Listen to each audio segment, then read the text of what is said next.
हुकूमत ने मुतालबात ना माने तो पेट्रोल पंप्स पर कारोबार जारी नहीं रख सकेंगे। पाकिस्तान पेट्रोलियम डीलर्स एसोसिएशन ने हुकूमत को 72 घंटे का अल्टीमेटम दे दिया। फैसला कराची में पाकिस्तान पेट्रोलियम डीलर्स एसोसिएशन के इजलास में किया गया। मजीद जानते हैं रिजवान आलम से। रिजवान, बताइएगा क्या तफसीलात है, इजलास में मजीद क्या फैसला किया गया है? देखिए, पाकिस्तान पेट्रोलियम डीलर एसोसिएशन का कराची में इजलास हुआ है, जिसके बाद ब्रीफिंग दी गई। उन्होंने बताया कि पाकिस्तान पेट्रोलियम डीलर एसोसिएशन हुकूमत को 72 घंटे का अल्टीमेटम दिया है। पेट्रोलियम डीलर्स की तंजीम को कीमतों के यौमिया तयन को तब्दील कराने से ज्यादा अपना मार्जिन बढ़वाने की फिक्र है और उन्होंने मार्जिन न बढ़ने की सूरत में हड़ताल की धमकी दी है। पेट्रोलियम डीलर एसोसिएशन भी आवाम के लिए पेट्रोल डीजल महंगा करने पर डट गई है। उनका कहना है कि अगर हुकूमत ने हमारे मुतालबात ना माने तो पेट्रोल पंप पे कारोबार जारी नहीं रख सकेंगे। डीलर्स ने पेट्रोल मार्जिन पर 8% जो है बढ़ाने की डिमांड की। ये 300 रुपए का अगर पेट्रोल हो तो ये 24 रुपए बनता है, जबकि इस वक्त पेट्रोलियम डीलर्स का जो पेट्रोल पे फी लीटर मार्जिन है वो 8 रुपए 64 पैसे। इसको बढ़ा के वो 24 रुपए करवाना चाहते हैं और इसके लिए उन्होंने 15 अगस्त सुबह 6 बजे से गैर मुअय्यना मुद्दत तक कारोबार बंद करने की धमकी दी है हुकूमत को, अगर उनका ये मुतालबा पूरा ना हुआ तो। ठीक है, अपडेट्स के लिए आपका बहुत शुक्रिया रिजवान। आज़ाद कश्मीर इंतखाबात के तीसरे मरहले में बड़ा अपसेट। मुस्लिम कॉन्फ्रेंस के सरबराह और 2 बार के वज़ीर आज़म सरदार अतीक अहमद को बड़ी शिकस्त। 20 साल बाद कानून साज असम्बली से बाहर। अवामी दस्तोबाजू पार्टी के साजिद इकबाल ने 21,000 से ज्यादा वोट के मार्जिन से मात दी। सरदार अतीक की ये आबाई नशिस्त थी जो वो हार गए। LA 17 के हवाले से भी आपको बताएं तो हवेली में पीपल्स पार्टी ने मैदान मार लिया। फैसल मुमताज राठौर 31,839 वोट लेकर कामयाब। नून लीग के मोहसिन अजीज को 28,975 वोट मिले।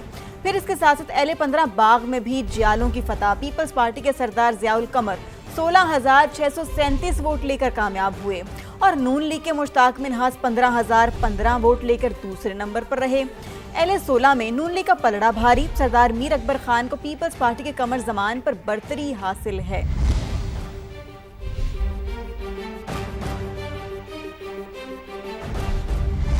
दीगर खबरें शामिल करें। वज़ीर आला सुहेल आफरीदी को पार्टी के अंदर ही सख्त सवालात और इख्तलाफात का सामना है।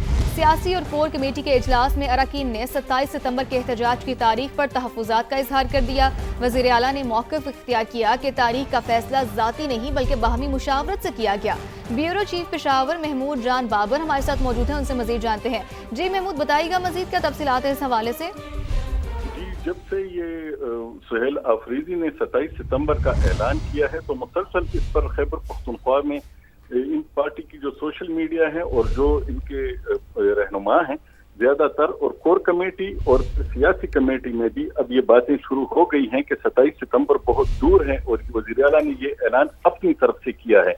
वज़ीर आला ने इन कमेटियों में अपनी पोजीशन वाज़े करने की कोशिश की कि ये तो मुशावरत के साथ हुआ है, लेकिन इनकी बात नहीं मानी गई, जिस पर वज़ीर आला ने कहा कि अगर आप लोग बानी चेयरमैन के लिए जरूर उठना चाहते हैं तो आपके पास इस वक्त वक्त है कि आप हर जुमेरात को मेरे साथ एहतजाज के लिए आएं और फिर गिरफ्तारियां भी होंगी अगर हम अडियाला जाएंगे तो सब लोग इसके लिए तैयार रहें। जिस पर इन अरकान में से बाद ने कहा कि वो गिरफ्तारियों से डरने वाले नहीं हैं, लेकिन ये ऐलान जो है ये मरकजी कायदीन की मुशावरत से नहीं हुआ, जिस पर बहुत सारे तहफ़्फ़ुज़ात अभी तक अपनी जगह पे मौजूद हैं और लग रहा है कि वज़ीर आला खैबर पख्तूनख्वा अपने इस ऐलान पे काफी मुश्किल का शिकार हैं इस वक्त। जी ठीक है, अपडेट्स के लिए आपका बहुत शुक्रिया। दूसरी जानिब इस्लामाबाद हाईकोर्ट के बाहर मेंबरानी असम्बली के ना पहुंचने का शिकवा। PTI रहनुमा सलमान अकरम राजा और सेनेटर मिशाल यूसुफजई में इख्तलाफात सामने आ गए। मिशाल यूसुफजई ने इल्ज़ाम लगाया कि सलमान अकरम राजा करोड़ों रुपए लेकर ऐसे बंदों को ILF में शामिल किया जिनका दूर दूर तक कोई ताल्लुक नहीं बनता। बानी PTI के अकाउंट को अपने हक में ट्वीट्स के लिए इस्तेमाल किया गया। सलमान अकरम राजा ने जवाब देते हुए कहा, मेरी जिंदगी एक खुली किताब है, बताओ मैंने कौन सी साजिश की। मेरी जिंदगी का एक लम्हा ऐसा नहीं कि जिस पर कोई उंगली उठा सके।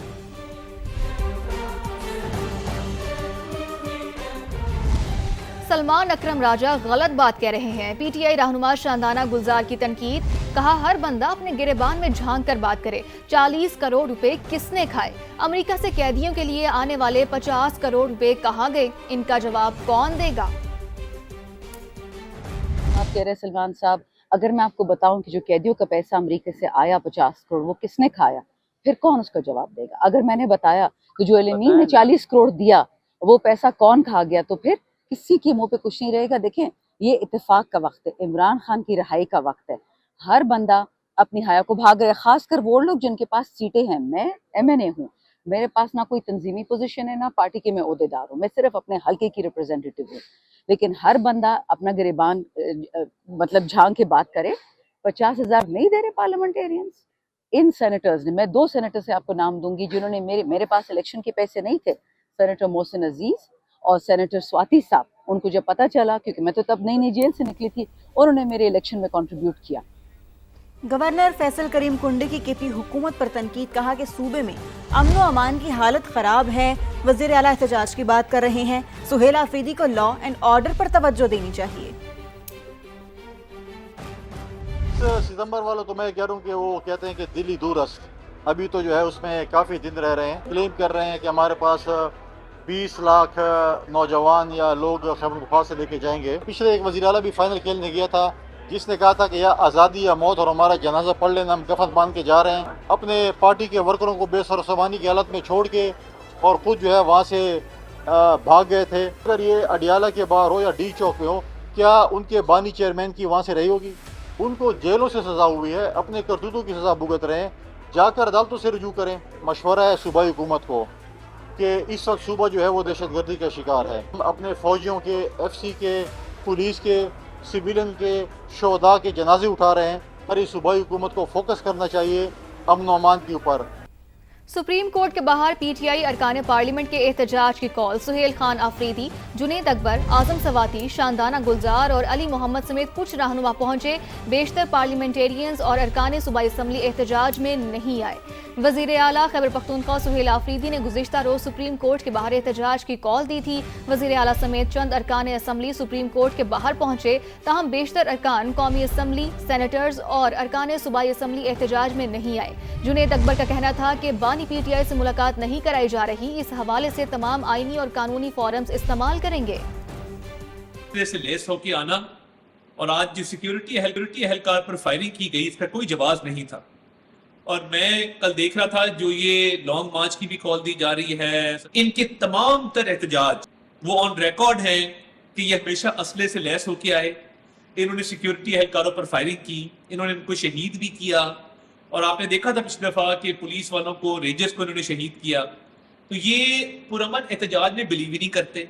और आज इनके मजमूम मकासद और अज़ाइम पूरी कौम ने देख लिए हैं कि इस तरह मुसल्ला होके रावलपिंडी माल रोड पे सिक्योरिटी एहलकार पर दिन दहाड़े सरेआम फायरिंग करना, तो ये इनका नजरिया है।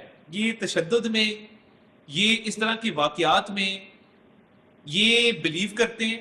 और PTI ने हमेशा तशद्दुद की सियासत की है और इनका कोई एक एहतजाज भी पुरअमन आज तक नहीं हुआ। तो ये मैं समझता हूं कि जिस तरीके से आज ये किया गया है, बहुत सारी चीजें दुनिया के सामने आ गई हैं, जिसमें PTI का झंडा उससे बरामद हुआ और दीगर दस्तावेजात बरामद हुए। तो ये बात तो रोज़े रोशन की तरह आया है कि किसी भी एहतजाज के पीछे इनका मकसद सिर्फ एक है, मुल्क में एनार्की फैलाना और मुल्क के अंदर जो लॉ एंड ऑर्डर की सिचुएशन है उसको खराब करना, अमन अमान को तबाह करना।